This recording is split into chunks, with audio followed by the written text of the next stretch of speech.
Hello दोस्तों, नमस्कार। आज की वीडियो में हम बात करने वाले हैं उत्तराखंड की प्रमुख धार्मिक संस्थाएं और स्वयंसेवी संस्थाएं। दोस्तों, परीक्षा के दृष्टिकोण से यह एक बहुत महत्वपूर्ण टॉपिक है। पहले भी यहाँ से आयोग ने क्वेश्चन पूछे हैं, चाहे वो निर्मल अखाड़ा हो या गंगा सभा हो, और आगे आने वाले एग्जाम में भी यहाँ से क्वेश्चन बनने की पूरी उम्मीद है। तो चलिए शुरू करते हैं। दोस्तों, सबसे पहले हम देखेंगे उत्तराखंड की प्रमुख धार्मिक संस्थाएं। पहली धार्मिक संस्था है निर्मल अखाड़ा। दोस्तों, यह निर्मल अखाड़ा है, यह हरिद्वार में है और यह उत्तराखंड का सबसे बड़ा अखाड़ा है। दूसरा जो है यह है नागा सन्यासी अखाड़ा, और ये भी आपके हरिद्वार में है। तीसरी जो संस्था है दोस्तों, यह है गायत्री तीर्थ शांति कुंज, यह भी हरिद्वार में है और इसकी जो स्थापना है वह पंडित श्री राम शर्मा जी ने करी थी 1971 के अंदर। ये भी आप लोगों को याद रखना है। अगली जो संस्था है दोस्तों, यह है आपकी गंगा सभा। इसकी स्थापना 1916 में हुई और ये भी आपके हरिद्वार में है। इसकी स्थापना मदन मोहन मालवीय जी ने कराई और इसका एक महत्वपूर्ण कार्य है दोस्तों, हर की पैड़ी में जो हर दिन गंगा आरती होती है वह इस संस्था द्वारा ही आयोजित कराई जाती है। ठीक है, तो ये भी आप लोग याद रखेंगे। अगली संस्था है जयराम आश्रम, ये भी आपके हरिद्वार में है। अगला एक महत्वपूर्ण है, आप इसे इंपोर्टेंट कर दीजिए, यह है कैलाश आश्रम। कैलाश आश्रम जो है आपका ऋषिकेश में है।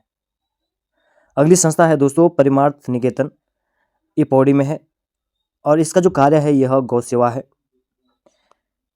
अगली संस्था है स्वामी चिन्मय मिशन। स्वामी चिन्मय जो मिशन है ये आपके उत्तरकाशी में है।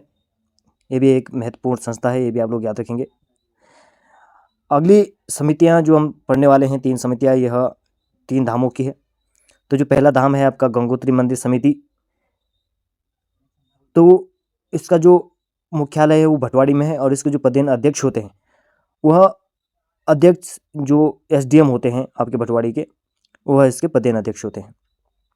अगली देखिए आप लोग यमुनोत्री मंदिर समिति, इसका मुख्यालय बड़कोट में है और इसके जो पदेन अध्यक्ष होते हैं वो एसडीएम बड़कोट होते हैं। ठीक है, तो ये हमारी कुछ धार्मिक संस्थाएं थी। यहाँ से 1 नंबर बनने की पूरी उम्मीद है, आप लोग इसे अच्छे से देख के जाएं। अब हम पढ़ने वाले हैं दोस्तों उत्तराखंड की स्वयंसेवी संस्थाएं। ठीक है, स्वयंसेवी संस्थाएं में जो पहली संस्था है वह है आपका हिम ज्योति फाउंडेशन।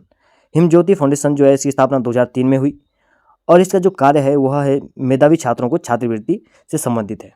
ठीक है, अगली जो संस्था है वह है आपका Himalaya action and research centre. इसकी स्थापना 1988 में हुई और देहरादून में इसका मुख्यालय है। शॉर्ट में से हार्क कहा जाता है। दोस्तों, इससे पहले जो वैयक्तिक सहायक का एग्जाम हुआ था इसमें यह क्वेश्चन पूछा गया था, तो इंपॉर्टेंट है, आप लोग याद रखेंगे। अगली संस्था है ग्रामीण एवं कृषि विकास समिति। इसकी स्थापना 1995 में हुई और इसका जो मुख्यालय है ये आपका हल्द्वानी में है। अगली संस्था है society for motivational training and action. ठीक है, स्थापना 1986 में होती है और देहरादून में इसका जो है मुख्यालय है।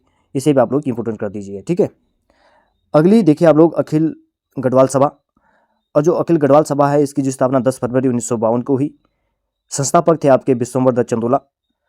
विश्वम्बर दत्त चंदोला जो है इनको उत्तराखंड में पत्रकारिता का पिता भीष्म कहा जाता है, तो ये भी आप लोग याद रखेंगे।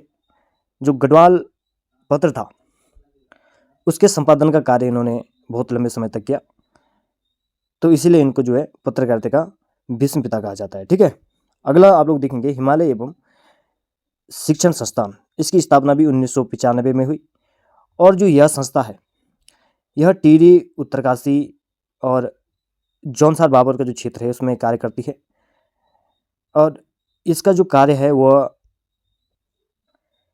लोगों तक मेडिकल सेवाएं पहुंचाना है। ठीक है, तो ये हो गया आपका हिमालय पर्यावरण शिक्षण संस्थान। अगला देखिए आप लोग, अगला है आपका करुणा समाज और इसकी जो स्थापना है वह 1982 में होती है और यह जो उत्तराखंड के 7 जनपदों में क्या है कार्यरत है। ठीक है, और यह भी जो है आपके स्वास्थ्य के क्षेत्र में काम करती है, तो इसे अब आप लोग इम्पोर्टेंट कर दीजिए। ये भी आपका एक बहुत महत्वपूर्ण स्वयंसेवी संस्था है, करुणा समाज एवं संस्था। ठीक है, तो ये भी आप लोग याद रखेंगे।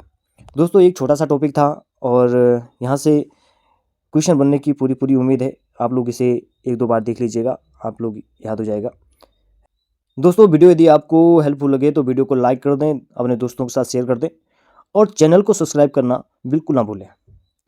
मिलते हैं आपको किसी अगली वीडियो में किसी महत्वपूर्ण टॉपिक के साथ। तब तक के लिए आप लोग अपना ध्यान रखिए। Thank you.